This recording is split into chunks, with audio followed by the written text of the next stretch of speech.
According to some legends or facts, the biggest religious match was in Rome when Simon Magus, Simon Peter and Paul went there. The story seems a little bit doubtful since Simon Peter was not interested in spreading news to Gentiles. And for Paul we are not sure if he had problems with Simon Magus. Is Simon Magus Saint Paul?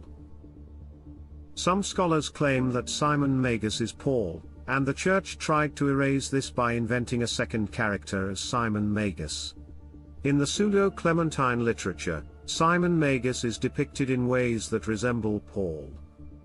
He claims a direct revelation from Jesus, like Paul's vision on the road to Damascus. He preaches a message that minimizes Jewish law, which some Jewish Christian groups criticized Paul for.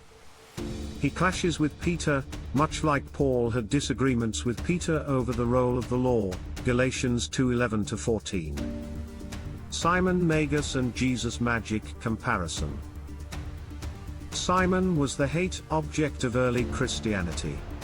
Probably they hated him, because he was said to perform the same miracle with Jesus by his followers.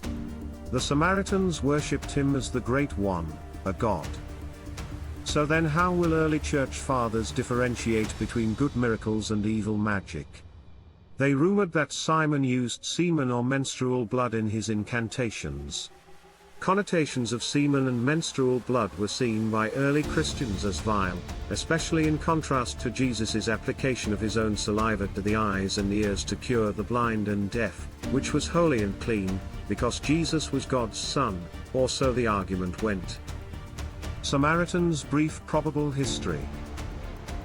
Samaritan are said to be originally 5 Babylonian tribes who had been transported to the area. When these 5 tribes moved into the vacant land of Samaria, they brought their Babylonian and Assyrian gods with them. After a short while in their new country, they were ravaged by lions. They interpreted this punishment as coming upon them because they failed to honor the God of the new land. In antiquity gods were local, not global. They asked the Assyrian king to send back one of the priests of Israel to teach them the former religion in order that the plague of lions would be stayed. The Israelitish priest who was sent to them taught the religion of northern Israel. This priest of Israel taught the Babylonians, Samaritans, to adopt the former worship of the northern Israelites. The priest taught them to revere Yahweh as the God of the land. Thus, these Samaritans finally took upon themselves the name, the people of YHVH, but their religion was Babylonianism. So they were accused by Jews with heresy. Who was really at Rome? Simon Peter was not interested in Gentiles, probably never been to Rome. Simon Magus came to Rome with the grand idea of establishing a universal religion in the name of Christianity. Some scholars claim that Simon Magus was the creator of the Vatican Church, but to cover it the story of Simon Peter coming to Rome with Paul invented. Peter's death at Rome seems so strange that this claim could have some ground. Peter is said to be in a pagan cemetery, Vaticanus. Long ago an Etruscan oracle had a temple on this place. It seems that some old religion followers wanted to preserve the divinity of Vatican Hill and came up with a story like this. Or another option is the one buried at the Vatican is Simon Magus. The final scene, biggest match of history. Nero ordered a lofty tower to be made in the Campus Martius, and all the people and the dignitaries to be present at the spectacle.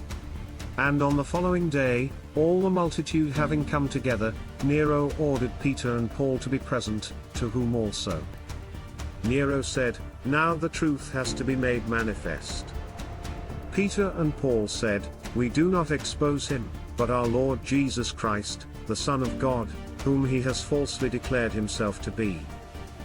And Paul, having turned to Peter, said, "It is my part to bend the knee, and to pray to God, and yours to produce the effect, if you should see him attempting anything, because you were first taken in hand by the Lord." And Paul, bending his knees, prayed. And Peter, looking steadfastly upon Simon, said, "Accomplish what you have begun, for both your exposure and our call is at hand, for I see my Christ calling both me and Paul." Nero said, "And where will you go to against my will?" Peter said, "Whithersoever our Lord has called us." Nero said, "And who is your Lord?" Peter said, "Jesus the Christ, whom I see calling us to himself." Nero said, "Do you also then intend to go away to heaven?" Peter said, "If it shall seem good to him that calls us." Simon said, "In order that you may know, O Emperor, that these are deceivers, as soon as ever I ascend into heaven, I will send my angels to you, and will make you come to me." Nero said, "Do at once what you say." Then Simon went up upon the tower in the face of all, and, crowned with laurels, he stretched forth his hands, and began to fly. And when Nero saw him flying, he said to Peter, "This Simon is true, but you and Paul are deceivers." "To whom?" Peter said, "Immediately shall you know that we are true disciples of Christ, but that he is not Christ, but a magician, and a malefactor." Nero said, "Do you still persist? Behold, you see him going up into heaven." Then Peter, looking steadfastly upon Paul, said, "Paul, look up and see." And Paul, having looked up, full of tears, and seeing Simon flying, said, "Peter, why are you idle? Finish what you have begun, for already our Lord Jesus Christ is calling us." And Nero, hearing them, smiled a little, and said, "These men see themselves worsted already, and are gone mad." Peter said, "Now you shall know that we are not mad." Paul said to Peter, "Do at once what you do." And Peter, looking steadfastly against Simon, said, "I adjure you, you angels of Satan, who are carrying him into the air, to deceive the hearts of the unbelievers, by the God that created all things, and by Jesus Christ, whom on the third day he raised from the dead, no longer from this hour to keep him up, but let him go." And immediately, being let go, he fell into a place called Sacravia, that is, Holy Way, and was divided into 4 parts, having perished by an evil fate.